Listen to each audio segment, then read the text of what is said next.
वाहतुकीची कोंडी थांबवण्यासाठी लातूर पोलिसांच्या वतीने अनेक तुगलकी आणि तकलागून निर्णय घेण्यात येत आहेत. त्याचाच एक मोठा फटका लातूरकरांना बसताना दिसतोय. लातूर शहरातील महात्मा बसवेश्वर चौकात देखील वाहतूक पोलिसांनी असाच एक अघोरी प्रकार केलाय. महात्मा बसवेश्वर चौकातील कव्वा आणि कातपूरकडे जाणारा मार्गच सिमेंटचे प्लेयर उभारून बंद करण्यात आला. त्यामुळे माताजीनगर परिसरातील नागरिकांना याचा नाहक त्रास सहन करावा लागते. आणि या चौकातून आढावा घेतला आमचे प्रतिनिधी नितीन बनसोडे यांनी. या बॅरिकेड्समुळे होणारा त्रास म्हणजे इथून जे महात्मा बसवेश्वर चौकामधून जे माताजीनगरकडे जाणारे जे काही लोक आहेत त्या लोकांना होणारा त्रास भरपूरपणे भोगावा लागणार आहे. कारण की काय झालं इथं ॲक्सिडेंटचं प्रमाण या बॅरिकेड्समुळे हे शासनाच्या प्रमाणे त्यांच्या मनाच्या ह्याच्याप्रमाणे म्हणलं तर हे लावलेलं त्यांचं योग्य आहे असं त्यांना वाटतं. पण होणारा त्रास हे सामान्य जे नागरिक आहेत जे गाडीवरती जाणारे येणारे, कारण की इथले माताजीनगर म्हणलं तर एक असा होतकरू परिसर आहे. त्या होतकरू परिसरामध्ये जे की सामान्य माणसाला खूप त्रास होते. कारण की इथून जे आहे ना ते आपण हे जे हवे पाहता तुम्ही महात्मा बसवेश्वर चौकाचा जेवढा हवे आहे त्या हायवे रोडवरती येणारे जाणारे ट्रॅफिक भरपूर होते.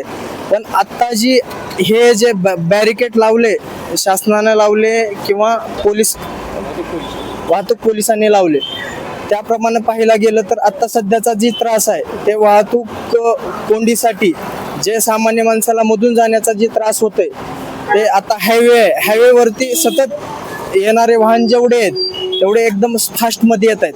आणि यांनी जे डिवायडर फोडून मधून रस्ते केलेत त्या रस्त्यामधनं जायला सामान्य माणसाला त्रास होतोय.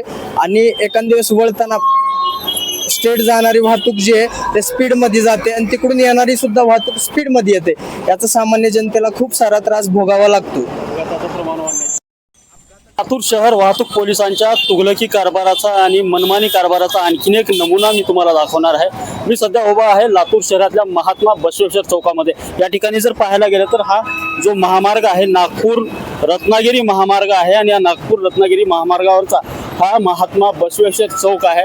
आणि या ठिकाणी जर पाहायला गेलं तर लातूर शहरातल्या कृषी उत्पन्न बाजार समितीकडून येणारी ही जी वाहतूक आहे ही पूर्णपणे या ठिकाणी वळून लातूर रत्नागिरी महामार्गावरून तुळजापूर मार्गे बाहेर जात होती. मात्र या ठिकाणी जर पाहायला गेलं तर अशा पद्धतीनं या वाहतुकीला शिस्त लावण्यासाठी किंवा वाहतुकीचा खोळंबा होऊ नये यासाठी वाहतूक पोलिसांनी या ठिकाणी अशा पद्धतीचे सिमेंटचे बॅरिकेड्स या ठिकाणी लावून हा रस्ता जो आहे तो बंद केलेला आहे. हा रस्ता जो आहे तो पूर्णपणे या ठिकाणाहून पलीकडे जर पाहायला गेलं तर कातपूर रोड आणि कव्वा रोडकडे हा जाणारा रस्ता आहे. मात्र लातूर शहरातल्या कृषी उत्पन्न बाजार समितीकडून आलेली वाहनं जी आहेत त्या रस्त्यावरनं जाऊ शकत नाहीत. त्यासोबतच या महात्मा बसवेश्वर चौकाची जी शोभा आहे ती शोभा पूर्णपणे घालवण्याचं काम जे आहे ते या वाहतूक पोलिसांनी केलेलं आहे. या ठिकाणी जर पाहायला गेलं तर पूर्णपणे हा रस्ता अडवला गेला असल्यामुळे या ठिकाणाहून वाहनं वळू शकणार नाहीत किंवा या ठिकाणाहून वाहनाची वाहतूक होणार नाही. आणि यामुळं जर पाहायला गेलं तर गुलमार्केटकडे जाणारे वाहनं आणि कव्वा आणि कातपूर मार्गावरून लातूर शहरात येणारी जी वाहनं आहेत त्या वाहनांना हा मोठा अडथळा ठरतोय. आणि एकूणच जर या महात्मा बसवेश्वर चौकाची जी शोभा आहे ती शोभा पूर्णपणे या ठिकाणी घालवण्याचं काम जे आहे ते या वाहतूक पोलिसांच्या वतीनं करण्यात आलेलं आहे. एकूणच पाहायला गेलं तर ह्या वाहतूक सुरक्षा पोलीस जे आहेत ते या वाहतूक पोलिसांनी हा रस्ता अडवून या चौकाची तर शोभा घातलेलीच आहे. मात्र आपल्या मनमानी आणि तुगलकी कारभाराचा हा जो नमुना या ठिकाणी सादर केलेला आहे त्यामुळं एकूणच जर परिस्थिती पाहता लातूरकरांना या ठिकाणी मोठ्या प्रमाणावर त्रास सहन करावा लागतंय.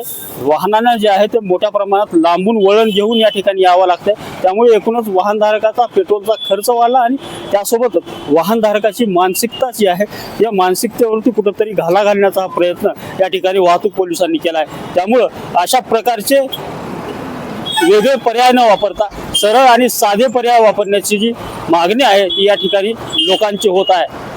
कॅमेरामॅन सुनील गवळीसह नितीन बनसोडे, एकमत डिजिटल, लातूर.